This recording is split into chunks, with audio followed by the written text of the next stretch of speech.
Today I am here in London where I have just been to the launch of the new Fujifilm X-T30.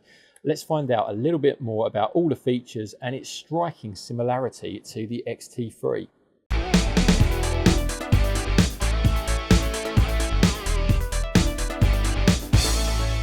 So it shouldn't come as any surprise then that the X-T30 is basically an X-T3 Lite, or the little giant as Fujifilm are calling it internally. It's basically a baby X-T3. It's got the same sensor packed inside this smaller body. Most of the features in terms of the processing and the speed of the camera are virtually identical to the X-T3.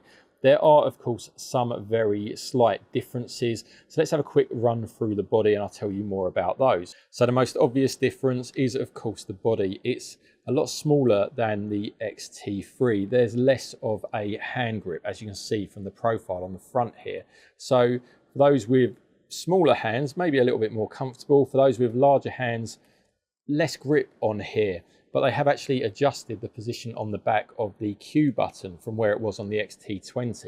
And the little grip on the back for your thumb actually comes out from the back of the camera a little bit more. It's a bit more of a kind of knob rather than a kind of contour like it was on the previous cameras. Now also on the back you'll notice that gone is the D, the directional control dial. Instead we just have the joystick to control everything, and that's fine. If you ask me, that's a space saving exercise. The joystick is obviously a lot smaller and it also acts as a button as well. You can push it in and click, so that is basically the replacement for the D-pad.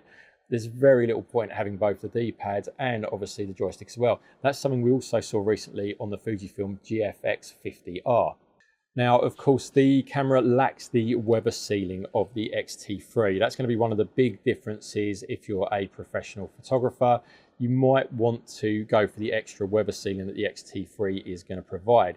Now, the other big thing for pro photographers is that the X-T3 obviously has dual card slots, whereas the X-T30 just has the single SD card slot on the bottom there that goes in with the battery. Now the other major difference is the screen. Now we've got just a tiltable screen here. It doesn't have that secondary flip for just tilting when you're taking portraits. Now it is actually 1.2 millimeters slimmer than the screen on the X-T20. So we've got an ever so slightly slimmer camera in terms of just its profile there compared to its predecessor. Also new, got USB-C just on the side here. Now that can both obviously transfer data, but it can also power the camera and also recharge the battery, although there is a battery charger included in the box. Now what's quite cool is that the USB-C can also be used with USB-C headphones. So if you're shooting video with the camera and we don't have a headphone port, well actually we do, we can use USB-C. Now that's a pretty neat trick that it can have. There is also microphone input on the side, but we've got 2.5 millimeters, not kind of 3.5 millimeters. Mentioned this before, it's not a huge pain. 2.5 to 3.5 kind of adapters are readily available. And there is also the Fuji microphone itself, which does have a 2.5 millimeter socket on it. But just annoying, why can't we just have 3.5? It is 2019. But anyway, we do have a mic socket on there for video. Now, of course, one of the big things with the X-T3 was its video capability. And actually, the X-T30 is virtually identical. We can shoot 4K at 30 frames per second. We have 420 8-bit internal with that. But through the HDMI, we have 10-bit 422 4K. Now, that's really impressive. That's borrowed straight from the X-T3. Now the difference when it comes to video is of course that we don't have the 60p at 4K, which we do with the X-T3. Now to be honest, not a huge difference. If you're shooting kind of slow motion stuff, the difference between 30 and 60, you know, you're only halving the speed. It's not really going to look true slow motion. So it's not going to be a huge concern if you ask me. This makes it a really capable little camera for video. Now there are some features on here that actually are improved from the X-T3. Now X-T3 users, don't worry, you're going to be getting all of these improvements via a firmware update which should be coming pretty soon. However, what is improved is we have better face and eye detection. So the eye detection on here it looks like the refresh rate for it seems to be a lot faster. It now really kind of clings onto the eye, whereas before it used to be a little bit juttery. And the same thing goes for face detection as well. They seem to have increased the stability of it. It's a lot smoother, a lot more definite when it's tracking on your face. Certainly a welcome improvement, because whilst the X-T3 IAF and face detection was good, it did lag a little bit behind the Sony in terms of competition. Now, from the brief demonstration that I saw, I'd say it's almost on par with what the Sony a7 III can do. But again, we're on pre-production firmware here, haven't really had a chance to test it.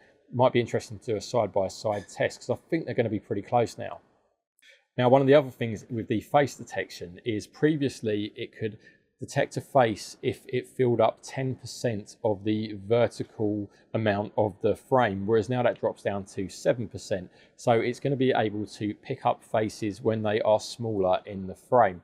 Not by a lot, but it's still going to help if you're, say, a wedding photographer or something like that, or doing events and you want to pick out a face in the frame.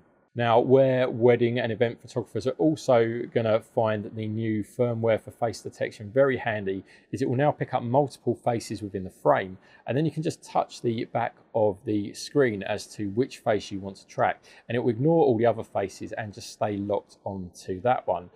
So of course, powering this is the same sensor as the X-T3. It's a 26.1 million pixel APS-C size backside illuminated sensor.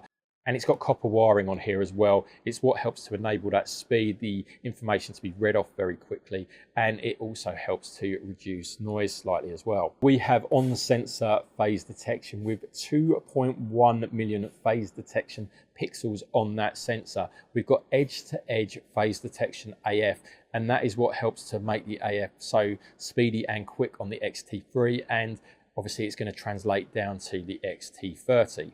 Now, I've not been able to take too many images with the camera, and it is still pre-production, so we'll have to wait for a full review to see the image quality, although we are obviously expecting it to be virtually identical, if not exactly the same as the X-T3.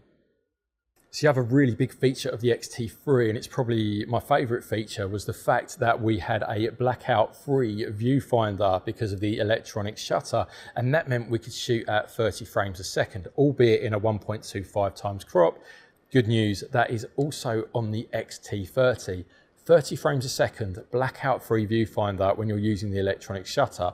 Now, if you flick it to the mechanical shutter, we are shooting at 8 frames a second, which is a little bit slower than the 11 frames a second of the X-T3, but still pretty impressive. 30 frames a second, blackout-free viewfinder with the fast phase detection AF. This size camera and this price point, that is seriously good value for money, and amazing technology to pack that all inside here. So what exactly are the differences? Well, as I've said, we've not got the weather sealing, we've got a slightly slower body, and from what I can see, it's actually the sort of camera's internal memory seems to be the main difference between the two, because the processor can certainly deal with the demands of shooting 4K at 30 frames a second. But I think the buffer is smaller. So the buffer for actually shooting images is around half the size of the X-T3. So you're not going to be able to hold your finger down for quite as long and continuously keep shooting. You're going to be able to do it half of that. So that seems to be where the main difference is. So I'd suggest that whilst the sensor and the processing is the same, it's probably that buffer, that memory that isn't quite as large. And rightly so, because it keeps the camera down at this price point, and it offers those differences between this and the X-T3. Now, the X-T20 was Fuji's best-selling X-series camera ever, and I reckon the X-T30 is going to top that. The sort of technology and power that's in here is just pretty incredible for such a small little APS-C camera. It really is an X-T3 light. And I think there are some people actually who might not need those dual card slots or the weatherproofing, who for this, it just makes perfect sense to get one of these instead of the X-T3. So pricing and availability. Well, we actually have 3 different colors. We have a silver version, which I have here. Then there's this kind of graphite charcoal gray, I think they're calling it, version, and the black version. So silver and black will be available in March, so that's coming pretty quickly. And the charcoal gray version here will be following around May, a couple of months later. So price-wise, we are looking at £849 body only, which is pretty competitive price-wise. If you want it with the 15 to 45mm kit lens, that's going to cost an extra £50. That's going to come in at £899. And then if you want it with the 18 to 55 lens, that's going to come in at £1,149. So that's it. Like I said, we're going to do a full review when we can get the camera in, probably in a couple of weeks' time. I think it's going to come around pretty quick. So make sure you hit the subscribe button so you don't miss that video and so you can keep up to date with all the latest photo gear news and reviews.